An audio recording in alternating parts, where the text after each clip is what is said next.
Ladies and gentlemen, art enthusiasts and admirers of creativity, get ready to embark on an exciting journey through the captivating world of illustrations, as we extend the warmest of welcomes to none other than an incredible artist.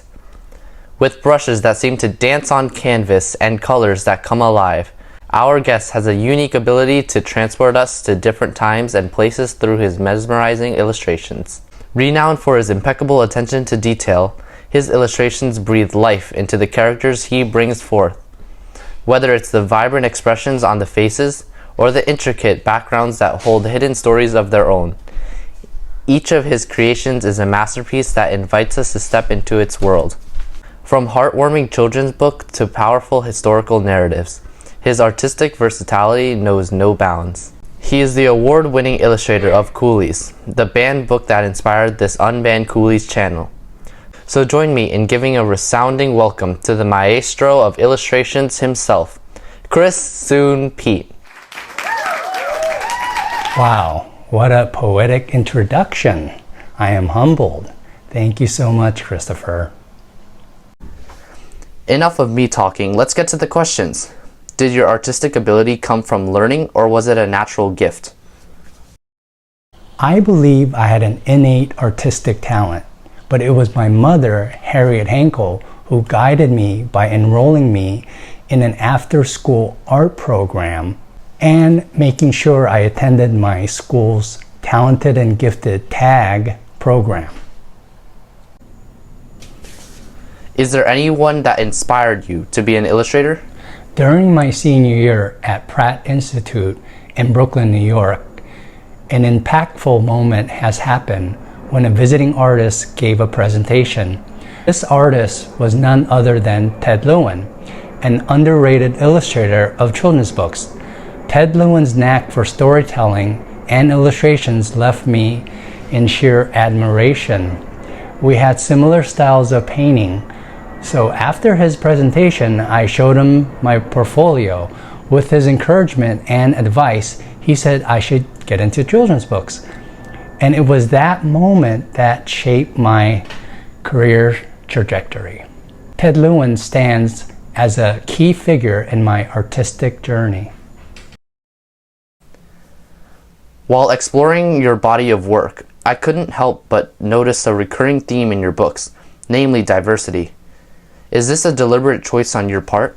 This deliberate choice stems from my upbringing as a Korean adoptee in a highly multicultural household.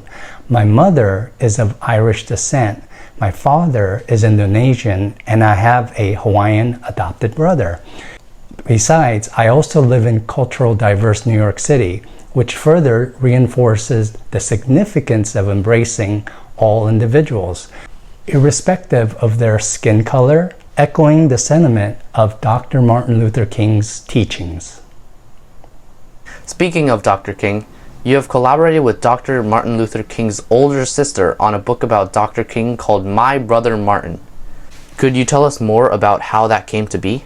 While preparing to give a speech for a teachers' conference, I was introduced by none other than Mrs. Christine King Farris, sister of the late Dr. Martin Luther King Jr.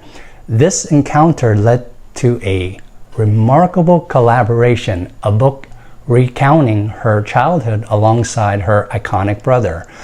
She said that my speech at the teachers' conference reminded her of her brother, and that really touched me, and our connection remained strong.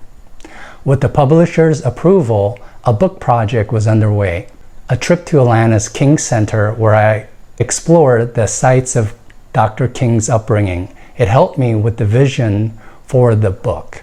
Capturing this experience through photographs and Mrs. Farris's recollection, I left with a profound sense of being part of a historic venture. Guided by Mrs. Farris, we selected models that represented the personalities in her story.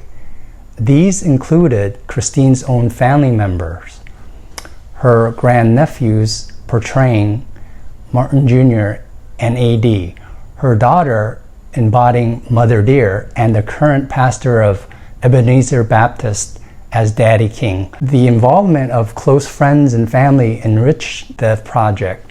Through conversations with these models, I gained insight into their time with Dr. King, enhancing my ability to visualize the illustration process. I felt the collaboration of everyone helped to ensure Dr. King's legacy lives on. Your books won many awards, including the International Reading Association Book Award for 3 of your books, Coolies, More Than Anything Else, and Molly Bannaky, a Parent's Choice Gold Award, Jane Addams Book Award, NAACP Book Award, and many more. Out of all the awards, which holds a special meaning to you? Among the various accolades I've received, the one that holds the most significance for me is the gold medal from the Society of Illustrators. This award has the most meaning as it is judged by fellow artists themselves. Peers in the artist community understand the dedication and effort invested in crafting an illustration from scratch. Unlike standalone paintings, illustrations require meticulous consistency in character depiction across pages. The trained eye of the fellow artist can differentiate such subtleties, making the Society of Illustrators Gold Award recognition particularly meaningful. Is there a particular book that holds a special place in your heart? Could you share the story behind one that resonates with you deeply? A book that holds a unique significance for me is Jin Woo. This story resonates deeply as it revolves around adoption, a theme that hits close to home since I was adopted from South Korea at the age of 8. Illustration often involves collaboration with authors and publishers. How do you navigate the collaborative process while staying true to your artistic vision? Typically, when a publisher selects me for a project, they have already familiarized themselves with my prior work and reputation for capturing people's emotions through painting. This often results in them granting me artistic freedom to illustrate the story the way I envision it. What have been some of the most challenging part of being an illustrator?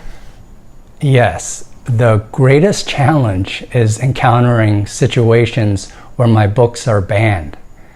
This is incredibly disheartening. When Coolies was banned, not only does it eliminate a story, but it also deprives young readers of the chance to see themselves in the narrative. Stories hold a special place as a form of escapism for many people, and the act of banning books infringes upon that freedom. Speaking of your book, Coolies, why do you think it was banned? I have no idea. The Chinese railroad workers faced incredible struggles and made sacrifices while building the Transcontinental Railroad.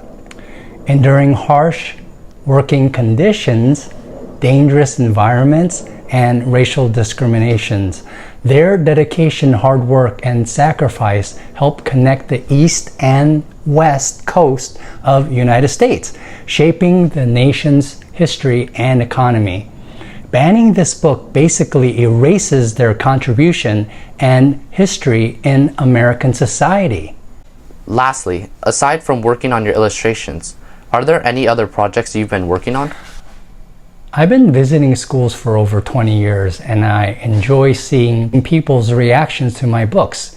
It's humbling to see readers make connections to one of my books, and teachers use my books to tie in with their social studies curriculum. For example, my book, Mama, Where Are You From? More Than Anything Else, Molly Bannaky, can be used during the Black History Month. The book Coolies can be used to teach about the Chinese railroad workers and their contributions to the United States Transcontinental Railroad. Hopefully, if and when they get the book off the banned list, the Chinese American history will not be erased and teachers can use the book as a tool in the month of May in honor of Asian Pacific Heritage Month. And if anyone wants to sign my petition to get Coolies and all the banned books off the ban list, please go to my link in the description of the video. Chris, I want to express my gratitude to you for participating in this interview on UNBAN COOLIES.